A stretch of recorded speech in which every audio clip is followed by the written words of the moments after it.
ව්‍යාපාර පදනම හා ව්‍යාපාර පරිසරය basic of the business and business environment. අපි මුලින්ම ව්‍යාපාර වර්ගීකරණය කරන්න පුළුවන් ආකාර මොනවද කියලා අපි දැනගමු.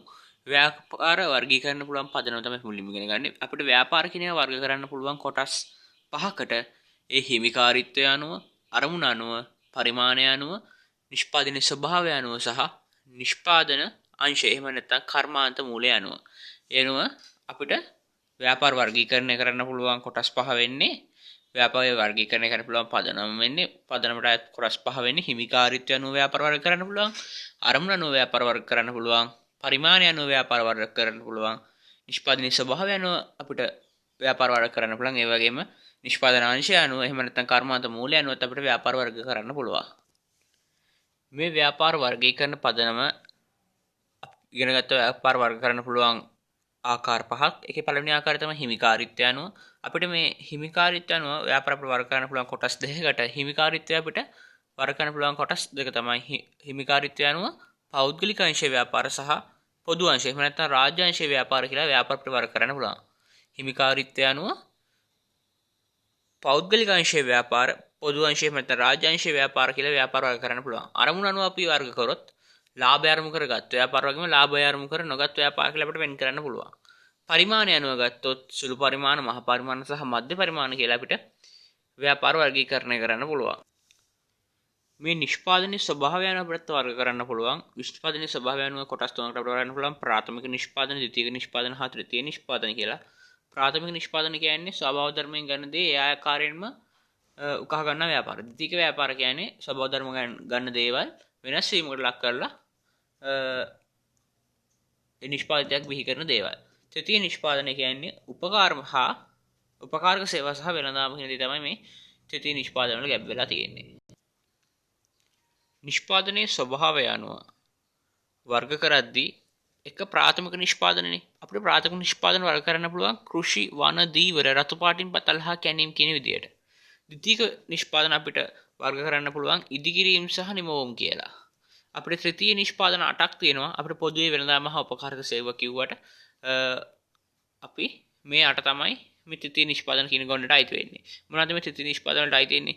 විදුලිය, ගෑස් හා වායු සමීකරණ සැපයීම, ජලය පිරිසිදු කිරීම හා බෙදා හැරීම, මල ප්‍රවාහන කටයුතු, කසල කළමනාකරණය හා එමෙදරවි ප්‍රතිශක්‍රීකරණය කිරීම, වෙළඳාම ප්‍රවාහන සේවාවන්, නවාතැන් සැපයීම සේවාවන් සහ ආහාර පාන සැපයීමේ සේවාවන්, තොරතුරු හා සංනිවේදන කටයුතු පිළිබඳ සේවාවන්, මූල්‍ය රක්ෂණය හා නිවාස අයිතිය හා දේපළ වෙළඳාම, වෘත්තිමය සේවාවන් සහ වෙනත් පෞද්ගලික සේවාවන්, රාජ්‍ය පරිපාලනය, අධ්‍යාපනය, සෞඛ්‍ය හා සමාජ ආරක්ෂණ සේවාවන් කියන ඒවා තමයි මේ නිෂ්පාදන ස්වභාවය අනුව ප්‍රාථමික නිෂ්පාදන, ද්විතීයික නිෂ්පාදන හා තෘතීයික නිෂ්පාදන තුළ අන්තර්ගත වෙන්නේ. මේ තමයි මේ සම්පූර්ණ සටහන.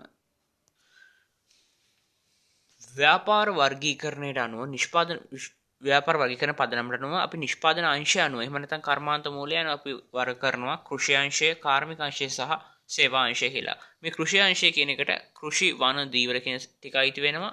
කාර්මික අංශයට ඉදිකිරීම, නිමවුම්, පතල් හා කැණීම අයිති වෙනවා.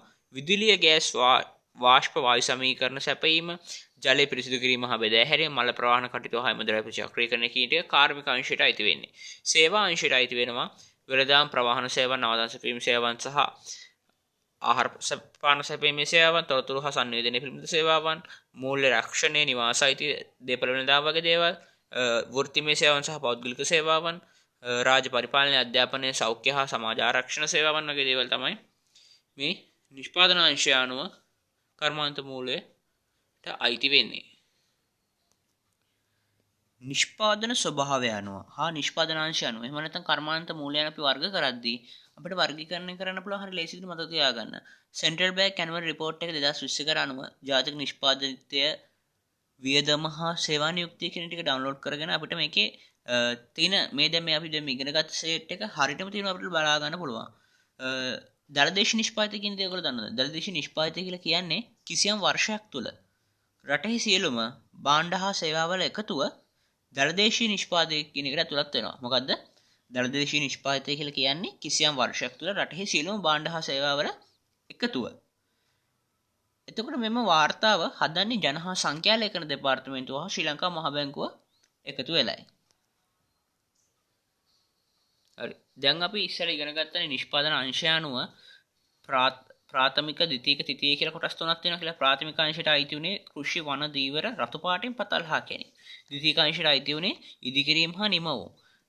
තෘතීය අංශය අපි වෙළඳාම උපකාරක සේවා කිව්වා. ඒකේ 8ක් තියෙනවා. ඒ 8 විස්තර කරලා තියෙනවා විදුලිය, ගෑස් හා වායු ශමීකරණ සැපීම, ජලය පිරිසිදු කිරීම හා බෙදාහැරීම, මල ප්‍රවාහන කටයුතු, කසකර්මකරණය හා එමෙද්‍රව්‍ය ප්‍රතිචක්‍රීකරණය, වෙළඳාම ප්‍රවාහන සේවා, නවතන් සැපීමේ සහ ආහාර පාන සැපීමේ සේවාවන්, තොරතුරු හා සංනිවේදනය කටයුතු සේවාවන්, මූල්‍ය රක්ෂණය හා නිවාස අයිතිය හා දේපළ වෙළඳාම, වෘත්තිමය සේවාවන්, වෙනත් පෞද්ගලික සේවාවන්, රාජ්‍ය පරිපාලනය, අධ්‍යාපනය, සෞඛ්‍ය හා සමාජ ආරක්ෂණ සේවාවන් කියලා. මේ තිබ්බ මේ උඩ නිෂ්පාදන ස්වභාවය අනුව ව්‍යාපාර වර්ග කරන්න තිබ්බ සෙට් එක අපිට එහෙම ගෙනල්ලා දාන්න පුළුවන් මේ නිෂ්පාදන අංශය අනුව. එහෙම නැත්නම් කර්මාන්ත මූල්‍ය අනුව අපි වර්ග කරද්දී අපි නිෂ්පාදන අංශය අනුව එහෙම නැත්නම් කර්මාන්ත මූල්‍ය අනුව වර්ග කරන කොටස් තුන වෙන්නේ කෘෂි, කාර්මික සහ සේවානේ.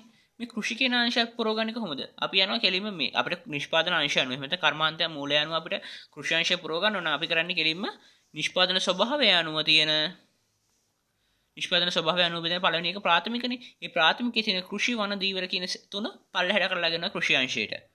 ඒ වගේම රතු පාටින් පතල් පහ ගැනීම පාට කරන්නේ ප්‍රාථමික අංශය. අන්න ඒක කැඩලා එන්නේ මේ කාර්මික අංශයට.